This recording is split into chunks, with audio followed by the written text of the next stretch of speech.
Welcome back to the Manga Duke.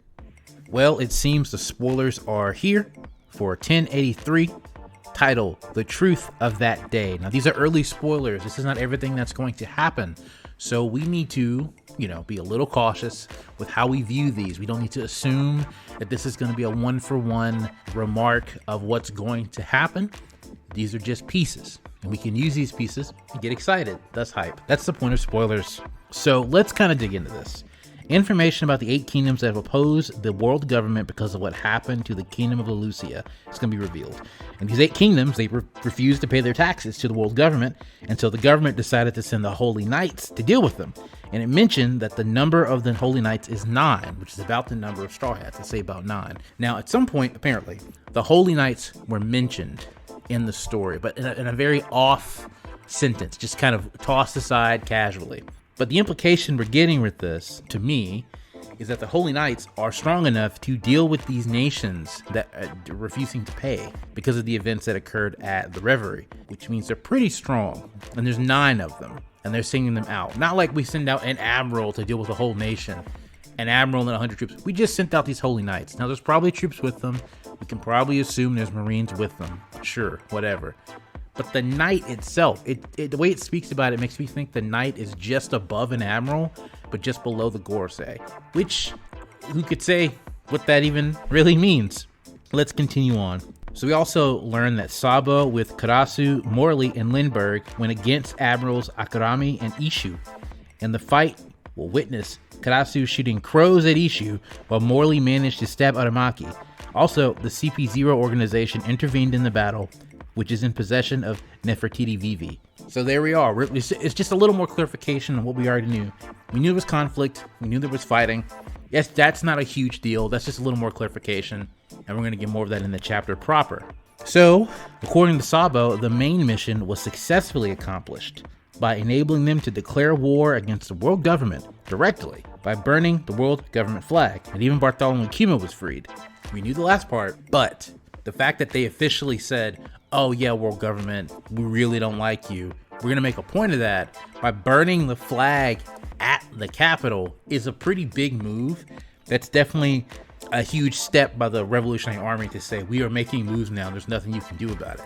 Which makes me think, possibly, that with all of their spies and everything they know, that they're aware of all the pieces and events that are happening in the world, and they see the destabilization. They know now it was just a matter of time. Now's our time to strike. We're going to make things happen. Going on, Monkey D. Dragon says that the real war against the world government has now begun because of the action of the Holy Knights. The Revolutionary Army has started its first move in the battle by destroying supply ships headed to Mariejois. So, that, again, continues on what I said. They know things are happening, they know things are moving, and they've taken a huge step besides just destroying the flag, but directly destroying supply ships, which is an even bolder move and just, again, a direct declaration of war. Things are happening. Many different things are happening all over the world with this direct declaration of war by destroying supplies, heading to Mariejois, possibly, I don't know, starving them, maybe? I mean, as powerful as the world government is, without their supplies, without things to live, they have no resources. If he starves them of their resources, then it's just a war of attrition at that point, which it's a pretty bold move. I mean, it seems to be they're counting on multiple different fronts to make this happen. To conclude, it says, we see a newspaper in which the news of the corpse of King Nefertiti Cobra, king of the kingdom of Arabasta, is presented. And next to him is the accused man, Sabo, which we know did not happen. We also see King Nefertiti Cobra headed to meet the Drusari, and before he goes to them, he asks Bill and Shaka, the guards of the kingdom of Arabasta, to take care of his daughter, Princess Nefertiti Cobra. Now, we know where Nefertiti Cobra is.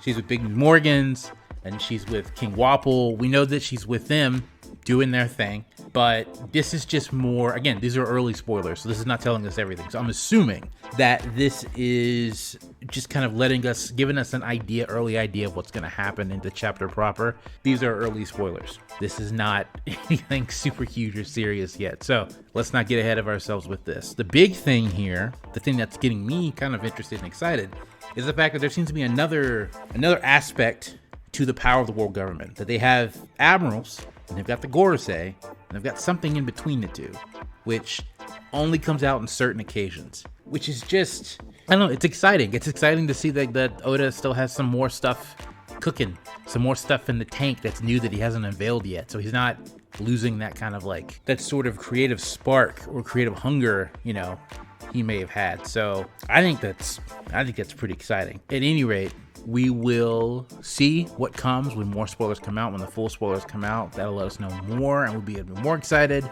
And eventually the full spoilers are the full chapter itself is gonna come out, and we'll get to see.